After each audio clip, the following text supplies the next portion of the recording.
Hello, അപ്പോൾ ഞങ്ങളുടെ vacation ട്രിപ്പിൻ്റെ ഒരു ചെറിയ വീഡിയോ ആയിട്ടാണ് വന്നിരിക്കുന്നത്. ഇപ്പോൾ സമയം വെളുപ്പിന് 4:30 4:30 ആയപ്പോഴത്തേനും ഞങ്ങൾ റെഡിയായിട്ട് പിള്ളേരൊക്കെ റെഡിയായിട്ട് ഭയങ്കര സന്തോഷത്തോടെ നിൽക്കുകയാണ് കേട്ടോ. 4:30 സമയമായിട്ട് ഇവന്മാരൊന്നും ഇത് കണ്ടിട്ട് പോലും ഇല്ല. ഇപ്പോൾ ട്രിപ്പിനൊക്കെ പോകുമ്പോഴല്ലേ നമ്മൾ ഇത്ര രാവിലെയൊക്കെ എഴുന്നേക്കത്തുള്ളൂ. അപ്പം അവിടെ നിന്നുകൊണ്ട് അച്ഛൻ വണ്ടി ശരിയാക്കിക്കൊണ്ട് നിൽക്കുകയാണ്. ശരിയാക്കാൻ മീൻസ് എല്ലാം സ്റ്റാർട്ടൊക്കെ ചെയ്യണം നോക്കി അവിടെ റെഡിയായിട്ട് നിൽക്കുകയാണ്. ഞങ്ങൾ എണീക്കുന്നതിന് മുമ്പേ റെഡിയായി എല്ലാ എണ്ണങ്ങളും. അപ്പം ഞങ്ങൾ വീടിൻ്റെ തൊട്ടടുത്തുള്ള പെട്രോൾ പമ്പിൽ വന്ന് കേട്ടോ. അവിടെ വന്നപ്പോൾ നല്ല വെളിച്ചം, ചേട്ടന്മാരൊക്കെ ഉറങ്ങാതിരിപ്പുണ്ട്. അപ്പോൾ ഞങ്ങൾ ഫുൾ ടാങ്ക് പെട്രോളൊക്കെ അടിച്ച്, നമ്മളൊരു ലോങ് ട്രിപ്പ് ആണല്ലോ, മൂകാംബികയിലാണ് പോകുന്നത്. അപ്പോൾ നമുക്ക് ഇവിടെ ഇടയ്ക്കിടയ്ക്ക് പെട്രോൾ അടിക്കാൻ ഇറങ്ങണ്ടെന്ന് വെച്ച് ഞങ്ങൾ ഫുൾ ടാങ്ക് പെട്രോളൊക്കെ അടിച്ചാണ് ഇറങ്ങുന്നത്. ഇതിപ്പം നമ്മൾ ആമിക്കുട്ടനെ എഴുത്തിനിരുത്താനായിട്ടാണ് മൂകാംബികയിലോട്ട് പോകുന്നത്. കേശുമോനെ അവന് 3 വയസ്സൊക്കെ ആയപ്പം മൂകാംബികയെ കൊണ്ടുപോയായിരുന്നു എഴുത്തിനിരുത്തിയത്. അപ്പോൾ ആമിക്കുട്ടനെയും മൂകാംബികയെ കൊണ്ടുപോയി എഴുത്തിനിരുത്താൻ അന്നേയുള്ള ഞങ്ങളുടെ ആഗ്രഹമായിരുന്നു. ഇപ്പം മൂകാംബിക ദേവിയെ നമുക്കൊന്ന് തൊഴുകയും ചെയ്യാമല്ലോ. അപ്പം ഞങ്ങൾ രാവിലെ 4:30 ഇറങ്ങിയെന്ന് പറഞ്ഞില്ല. അപ്പോൾ ചായയൊന്നും കുടിക്കാതായിരുന്നു വീട്ടിലോട്ട് ഇറങ്ങിയപ്പം റോഡിൻ്റെ സൈഡിൽ കണ്ട ഒരു ടോബി ഡേ കഫേ എന്ന് പറയുന്ന ഒരു ചെറിയൊരു കഫേയാണ്. അവിടെ ചായ കുടിക്കാൻ ഇറങ്ങിയേക്കുവാണ്. അപ്പോഴത്തേക്ക് യേശുവിന് എന്തോ പറയണം. ഹലോ, നമ്മളിപ്പോൾ എത്തിയിരിക്കുകയാണ് ഒരു കഫേയിൽ ചായ കുടിക്കാനൊക്കെ. നമ്മൾ പോയിക്കൊണ്ടിരിക്കുകയാണ്. ഇച്ചിരി എത്തിയതേ ഉള്ളൂ, ഇനിയും 12 മണിക്കൂറൊക്കെ ഉണ്ട് പോവാൻ. അതെ, കേശു പറഞ്ഞാൽ ശരിയാണ്. നമ്മളിങ്ങോട്ട് ഇറങ്ങിയതേ ഉള്ളൂ. നല്ല ദൂരമുണ്ട് എറണാകുളത്ത് നിന്ന് കൊല്ലൂർ മൂകാംബിക വരെ എത്താനായിട്ട്. അതുകൊണ്ടാണ് ഞങ്ങൾ രാവിലെ എത്തിയത്. നൈറ്റ് യാത്ര പരമാവധി ഒഴിവാക്കുകയെന്ന് വെച്ചിട്ട് ഇന്ന് രാത്രി ചെന്നിട്ട് അവിടെ സ്റ്റേ ചെയ്തിട്ട് രാവിലെ അമ്പലത്തിൽ പോയി തൊഴുതു അമ്മിക്കുട്ടനെ എഴുത്തിനിരുത്താനാണ് ഞങ്ങളുടെ പ്ലാന്. അപ്പോൾ ഞങ്ങൾ ചായയൊക്കെ കുടിച്ച് കഴിഞ്ഞത് മുന്നോട്ട് പോയിക്കൊണ്ടിരിക്കുകയാണ്. ചായയൊക്കെ കുടിച്ച് കഴിഞ്ഞപ്പോൾ എല്ലാവർക്കും ഒരു എനർജിയൊക്കെ കിട്ടി. ചായയുടെ ഒരു ചെറിയ കടിയൊക്കെ കഴിച്ചു. വീഡിയോ ഞാൻ എടുത്തില്ല കേട്ടോ. അപ്പം ഞങ്ങൾ ആദ്യത്തെ ടോളിലെത്തി. ടോളിൻ്റെ അവിടെ നിൽക്കുകയാണ്. ഇപ്പം നമ്മൾ 4:30 ഇറങ്ങിയാലും ഇപ്പോൾ ഇവിടെയൊക്കെ എത്തിയപ്പോഴത്തേക്കും നല്ല തിരക്ക് തുടങ്ങിയിട്ടുണ്ട്. പിന്നെ ഇന്ന് പെസഹാവ്യാഴ ദിവസവുമാണ്. അപ്പം നാളെ ദുഃഖവെള്ളി, അതിൻ്റെ അവധിയൊക്കെ തുടങ്ങുകയാണ്. പള്ളിയിൽ പോകാനുള്ള ആൾക്കാരുടെ തിരക്ക് കാണും. പിന്നെ അതുപോലെ ലോങ് വീക്കെൻഡ് ആണല്ലോ. അപ്പം ഓരോരുത്തരും ഓരോ ട്രിപ്പൊക്കെ പ്ലാൻ ചെയ്തേക്കുമായിരിക്കും, അതിൻ്റെയും കൂടെ തിരക്ക്.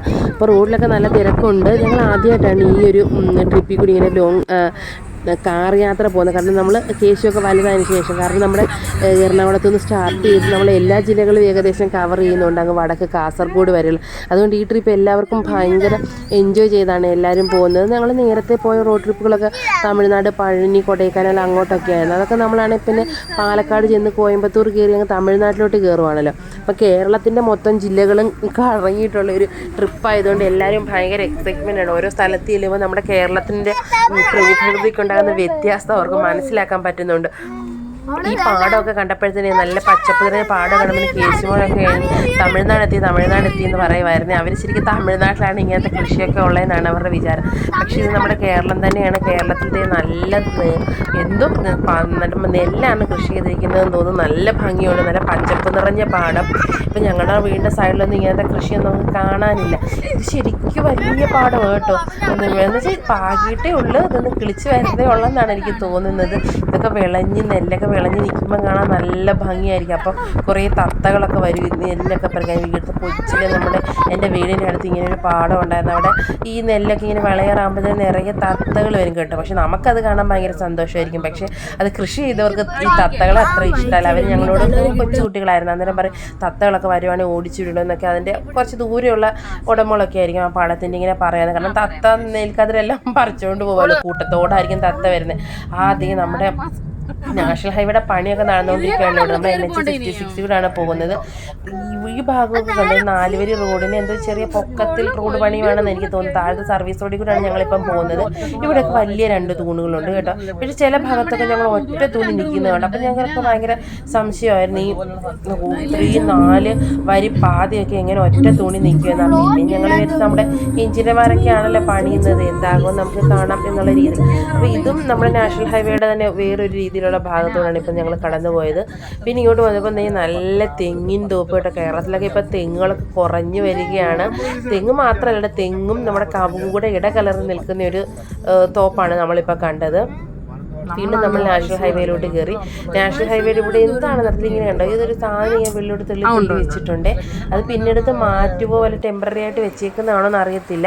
അപ്പം ഞങ്ങളിവിടെ ലഞ്ചല്ല ബ്രേക്ക്ഫാസ്റ്റ് കഴിക്കാൻ കയറി. മസാല ദോശയും ഗീ റോസ്റ്റും എല്ലാം കഴിച്ചുകൊണ്ടിരിക്കുകയാണ് എല്ലാവരും.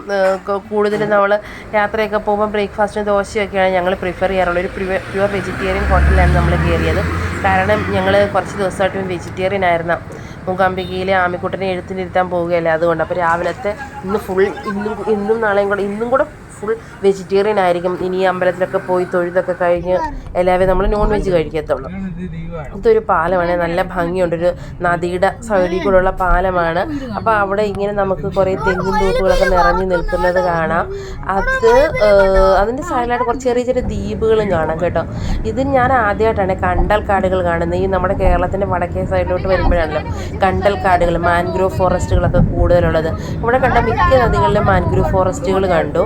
ഇത് നല്ല തെങ്ങിൻ തോപ്പ്. ഇതിപ്പോൾ നമ്മൾ കുറച്ച് മുന്നോട്ട് വന്നിട്ട് ഇവിടുത്തെ hospital, Aster Medicity, baby John memorial hospital, അങ്ങനത്തെ കുറേ ഹോസ്പിറ്റലൊക്കെ ഉണ്ട്. എനിക്ക് തോന്നുന്നു നമ്മൾ കോഴിക്കോട് വഴിയാണ് ഇപ്പോൾ പാസ് ചെയ്തുകൊണ്ടിരിക്കുന്നത്. അതിൻ്റെ അകത്തോടെ പോകുമ്പോൾ ബോർഡുകൾ നോക്കിയാണ് സ്ഥലങ്ങളൊക്കെ കൂടുതലും മനസ്സിലാകുന്നത്. ഈ ഏരിയയിൽ കൂടെ നമ്മൾ അത്ര ഇങ്ങോട്ട് യാത്ര പോകാത്തതുകൊണ്ട്. ഇത് കടലുണ്ടി പാലമാണ്.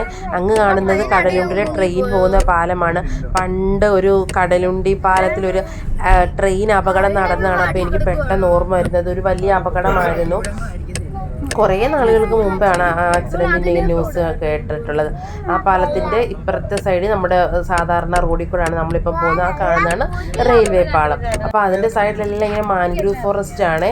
പിന്നെ ഇങ്ങനെ സൈഡിലൊക്കെ ഇങ്ങനെ ഈ ഓടിട്ട് എനിക്ക് തോന്നുന്നു അവിടുന്ന് ഈ ബോട്ട് സർവീസോ അങ്ങനെ വല്ലതും കാണും. അതിനൊക്കെ ഉള്ളതാണെന്ന് തോന്നുന്നു ആ സ്റ്റാൻഡ് അവിടെ വെച്ചിരിക്കുന്നത്. അവിടെ ബസ് സ്റ്റാൻഡ് പോലെ. പിന്നെ ഞങ്ങൾ ഈ ഹോട്ടലിലാണ് ലഞ്ച് കഴിക്കാൻ കയറിയത്.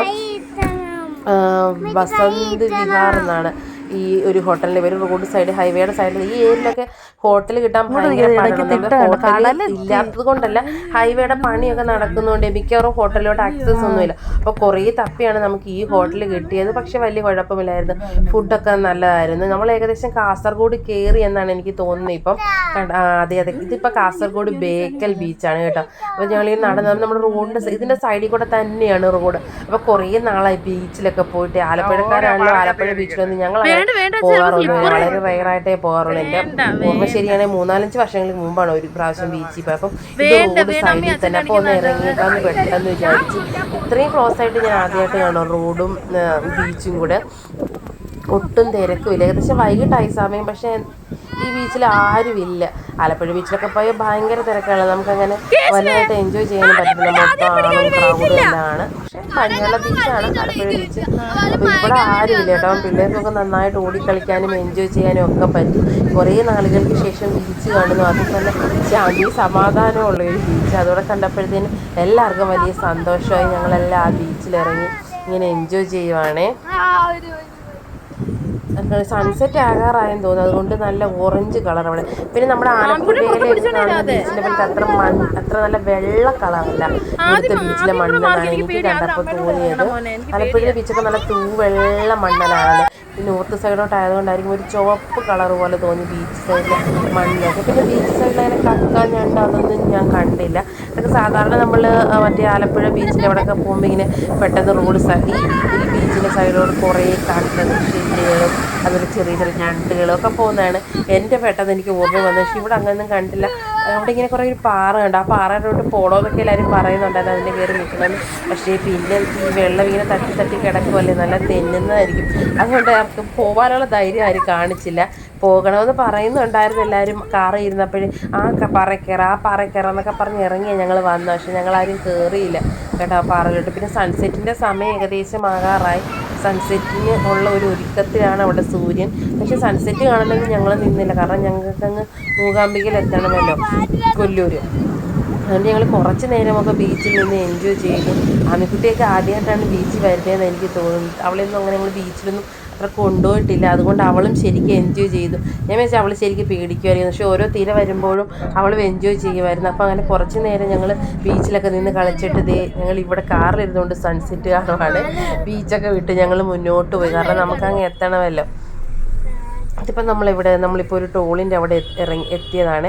കർണാടക സ്റ്റേറ്റിലോട്ട് നമ്മൾ കയറുന്ന ഒരു ടോളാണിതെന്നാണ് എനിക്ക് തോന്നുന്നത്. അപ്പോൾ ഞങ്ങളിത് കർണാടകയിലോട്ട് കയറി. അവിടെ നമ്മുടെ ഒരു ഇന്ത്യൻ ഫ്ലാഗ് അവിടെ വളരെ വലുതായിട്ട് അവിടെ നിന്ന് പറക്കുന്നുണ്ട് കേട്ടോ.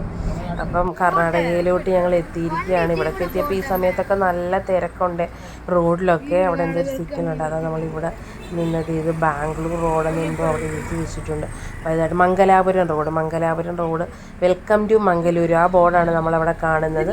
അതിൻ്റെ സൈഡിലായിട്ട് ചെറുതായിട്ട് ഈ കട്ടയൊക്കെ ഈ സിമെൻറ്റ് കൊണ്ട് ഒക്കെ ഉണ്ടാക്കി വിൽക്കുന്നവർ, അത് ഇങ്ങനെ ഇരിക്കുന്ന ഇരിപ്പിടങ്ങൾ, മതിലുകൾ അങ്ങനെയൊക്കെ ഉണ്ടാക്കി വിൽക്കുന്ന ഒരു ആൾക്കാരൊക്കെ അവിടെ നിന്നിട്ട് ഇതൊക്കെ വിൽക്കുന്നുണ്ട്. അതിൻ്റെ അവിടെ തന്നെ വെൽക്കം ടു മംഗലൂരു എന്ന് എഴുതി വെച്ചിട്ടുണ്ട്. അങ്ങനെ നമ്മൾ കർണാടക സ്റ്റേറ്റിലോട്ട് കടന്നു.